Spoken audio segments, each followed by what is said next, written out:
You might think that coming to an elementary school is an unlikely place for a history lesson, and I would agree with you.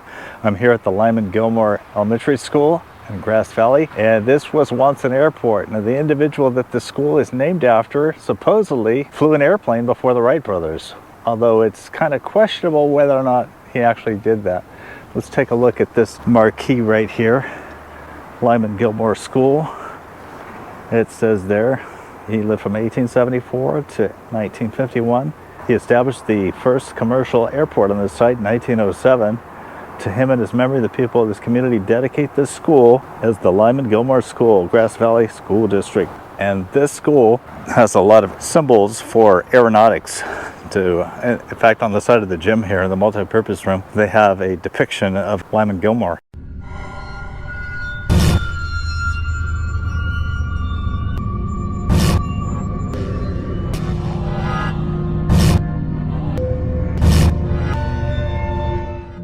Were the Wright brothers the first one to experience the first powered airplane and first powered flight on December 17, 1903 near Kitty Hawk, North Carolina?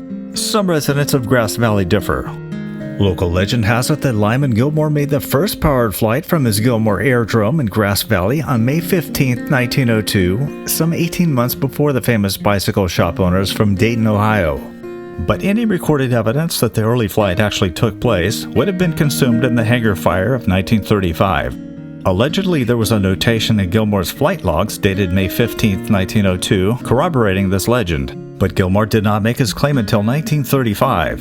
On June 11, 1935, 10 individuals certified that Gilmore flew a powered airplane 3 miles in 1902 and achieved a controlled landing. There are no films of his alleged maiden flight and little proof. Look at this. Side of the multi-purpose room has this giant mural of Mr. Lyman, and we're going to go check it out. Supposedly, the big problem with this particular claim is that he supposedly had a steam-powered engine, and all these experts say there's no way that you could have had something that heavy and that it would have flown. Now there's a likeness of him up there, and here is I guess a calling card. I don't know if that's based on anything that was real, but it could be. Yeah, this whole school honors Mr. Gilmore. And look at this, documenting a fire in his hangar. And you see the runways right there, like the local fire department's putting it out. And over here we have a school. Possibly it was a school that was on this place right here. Now, it is actually on this soccer field where the airport was, where Mr. Lyman Gilmore had an airport. Right out here. Now it's a soccer field. All this history lost due to a 1935 hangar fire.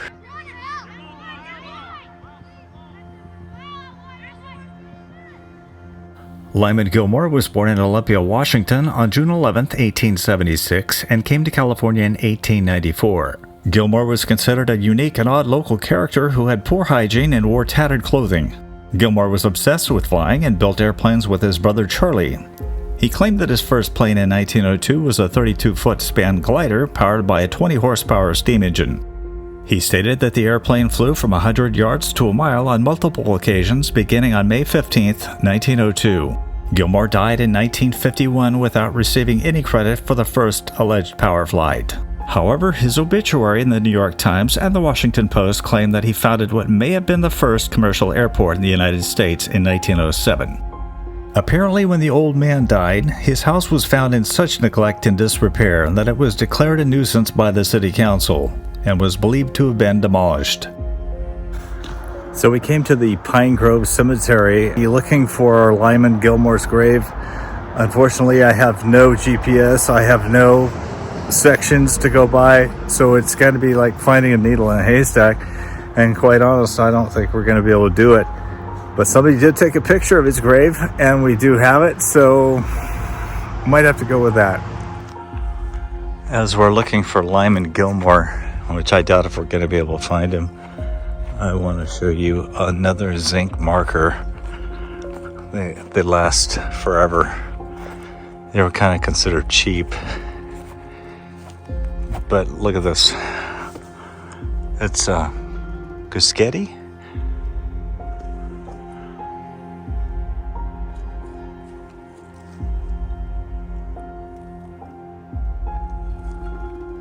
Gone but not forgotten.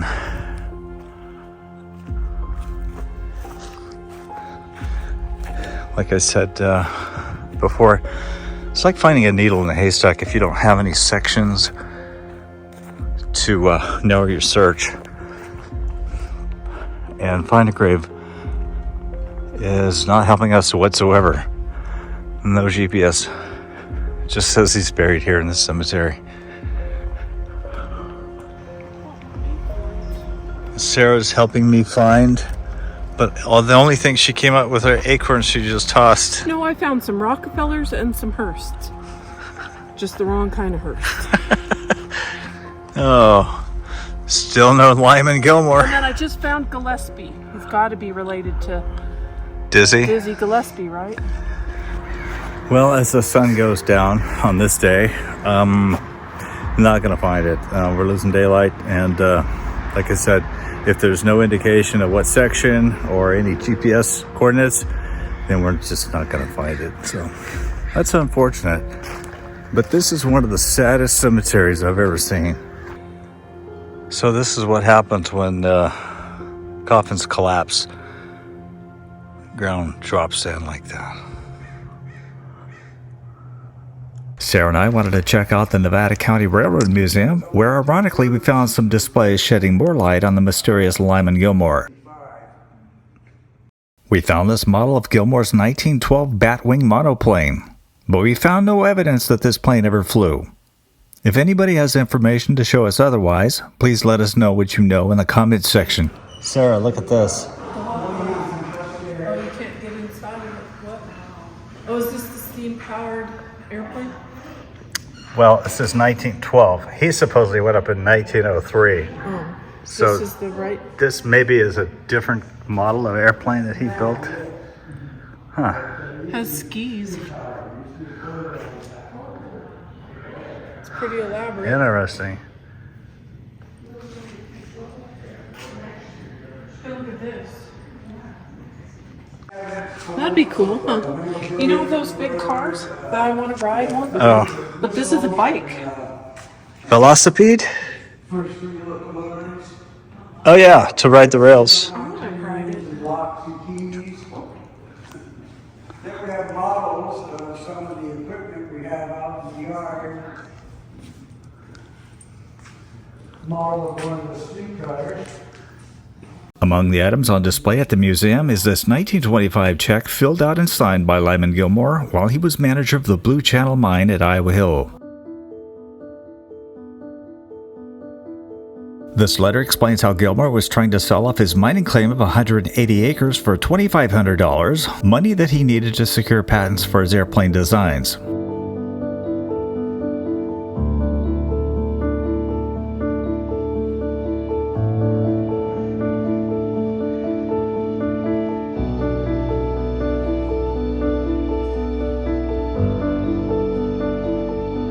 To help finance his plane and invention building endeavors, Gilmore issued stock in the Gilmore Airship Company, this being shares issued in 1911. Well, this is a replica of John and Sarah Kidder's mansion. They were the presidents of the narrow gauge rail. Where was this at? It was in Grass Valley, but in 1982 they dismantled it because of lack of care. Wow. That's what it says right there. There's John and Sarah on the wall. We were allowed inside the one building that houses the narrow gauge engine. It's a gorgeous Baldwin steam engine built in 1875 in Philadelphia. And yes, we were told it still runs, just not the day that we were there. This is Coach 52 from the Florence and Cripple Creek Railroad, which rode the rails between those two locations in Colorado from 1897 to 1915. Originally, it was used to haul ore from the mines to Florence, where it was processed for gold extraction. The Florence and Cripple Creek Railroad was abandoned when a major portion of the tracks was washed out in Phantom Canyon. Oh, this operated in Colorado. This isn't part of the railroad here. Huh. Oh, somebody must be refurbishing, fixing all that stuff. Whatever the word is. Jets. Also on display is a small-scale model of the Nevada trolley that ran on 6 miles of track between Grass Valley and Nevada City. Plans to connect to Sacramento never materialized, and the entire operation closed in 1923 due to the growing ownership of the automobile. Besides the trains, the museum has 2 very interesting vehicles. The actual 1901 steam automobile invented by Richard Edgar Jeffrey is on display. It's possible that it's the first steam-powered car ever invented, and most certainly the first to operate in Nevada County. The 2 metal cylinders on the floorboard were used to store hot coals to warm the shoes of the driver and the passenger. This car had been designed by Jeffrey at his home in Nevada City.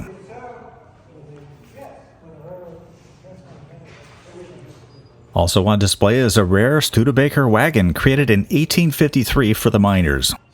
South Bend, Indiana blacksmith John Studebaker came to Placerville during the gold rush and started making wheelbarrows for the miners at $10 apiece. It's said that he made $8,000 from the enterprise, and when he returned home in 1858, he embarked on a new venture making automobiles. Thus came the Studebaker. What do you think of the claims of Lyman Gilmore? Was he a fanciful dreamer, or did he actually fly before the Wright brothers? We'd love to hear your comments, and on the way out, please hit the like button. If you love the way that we tell history, please consider subscribing to History Hunters and hitting the notification bell. Thanks, and let's keep history alive together.